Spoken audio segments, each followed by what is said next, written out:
Hey everyone, it's Dr. Dan Wendler. I'm a clinical psychologist, and today I want to give you a simple two-step tool that I use to help my therapy clients break free of something that I call the what if worry spiral. The what if worry spiral is something that you've probably experienced if you struggle with anxiety and worry. It's where your mind kind of goes into overdrive, thinking through all of these different what if scenarios of bad things that could happen. What if I go to that party and nobody talks to me? What if I apply to that job and I don't get it? What if I try and I fail? What if I do this and people don't like me? There's just endless negative what ifs, and the end result of this, beyond feeling awful, is paralysis. This what if spiral consumes your thoughts and your energy, and it stops you from doing the things that you might want to do. Sometimes people try to break free of this worry spiral by saying, well, you know what, these what ifs, I don't think those are going to happen. I'm going to try not to think about them. Or sometimes they say, you know what, I want to live in the moment. If those things happen, I'll deal with them when they come. These things are maybe well intentioned, but they absolutely do not work. And the reason is because they fundamentally misunderstand why you have worry and anxiety in the first place. Anxiety actually has a positive purpose. Anxiety is your body and mind's threat detection system. It's there to alert when there is danger and to protect you from that danger. You can think of it kind of like a little bodyguard that lives inside your mind. In the same way that a real bodyguard would stop you from wandering down a dark alley full of people with knives, the bodyguard in your mind is going to try to stop you from engaging in something that is going to be dangerous for you. And so this what if spiral, this is one of the tools that your bodyguard uses to try to stop you from doing the thing that feels dangerous. You get all tangled up in these what ifs, and so you're not able to take action. Now, the opposite of danger is safety. And so if you want your bodyguard to chill out, if you want your anxiety system to calm down, you need to create safety. And that's where this two-step technique comes in. It's very simple. The two steps are just to answer the question and then to make a plan. And here's what I mean by this. By answer the question, I mean that literally. These what if worries, they're a question. What if this happens? What if that happens? You want to take the time to actually answer those questions. So if you're thinking about going to a party and you're like, oh, what if I go to the party and nobody there talks to me? Well, you know what? That's not an unknowable mystery. That's a thing that you could think through and probably figure out, right? If you say, all right, I go to the party, nobody talks to me, what would happen? Well, you'd probably try starting up some conversations, right? And if that didn't work, then eventually you would leave and then you would go home. And I mean, that doesn't sound like a super fun evening, but it also doesn't sound awful. It doesn't sound dangerous. Sometimes, though, as you think through these what if questions, more what ifs comes up, and those do feel more dangerous. You think, okay, well, sure, maybe I'm going to leave the party, but then what if everybody thinks that I'm weird for leaving the party without talking to anybody? What then?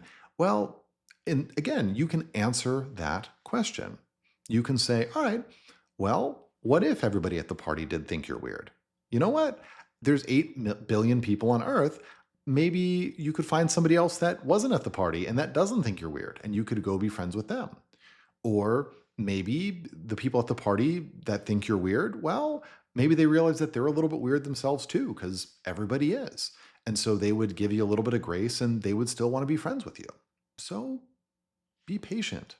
Instead of trying to fight the what if questions and sort of trying to push them out of your mind, create a space for them.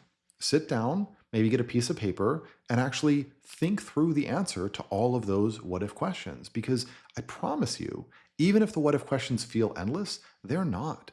And if you just take a little bit of time to think it through, you're going to be able to get a clear picture of this stuff that you're afraid of. And you're going to be able to figure out, is there actually any danger here? And most of the time, the answer is going to be no. But sometimes the answer is going to be yes. Sometimes as you think through these what ifs, you're going to be like, actually, there is something that legitimately I do need to be worried about here. There is a real threat that I need to be aware of. In that case, you don't need to panic. You just got to move on to step 2 of the technique, which is to make a plan. For instance, let's say somebody invited you to this party. And so if you have to leave early, maybe you're worried that you'll offend them. and you really don't want to do that. That's certainly not the end of the world, but it's definitely something that is a real danger, and it would make sense for you to want to avoid. Well, in that case, let's make a plan to manage that. For instance, maybe you might try talking to the person and letting them know, hey, I'm a little bit nervous about being able to talk to people at the party. How would you feel if I left early?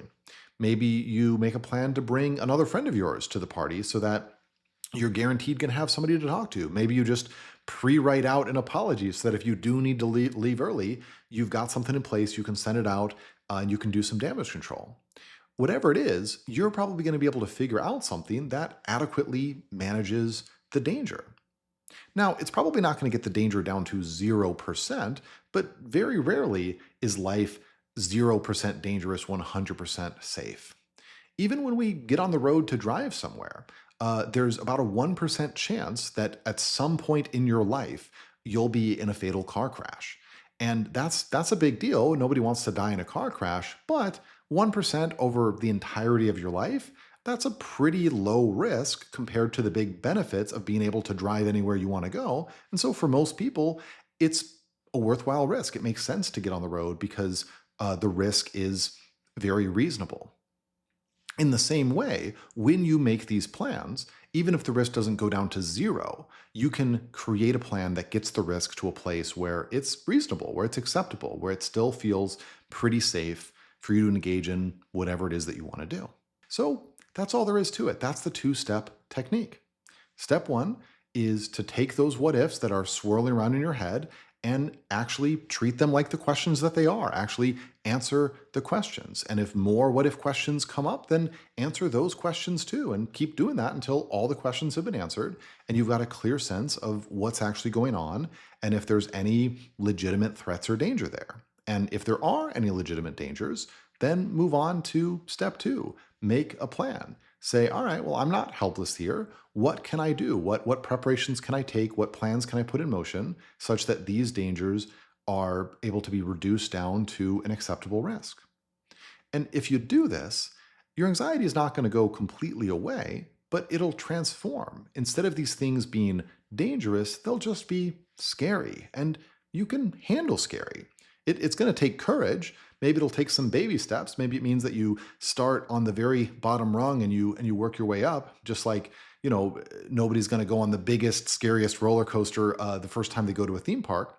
But if you know that the biggest, scariest roller coaster is perfectly safe, eventually you're going to be able to work your way up to that. And in the same way, if you know that these things that you're afraid of are actually safe, you're going to be able to build the courage to ultimately work on them and build the life that you want to have.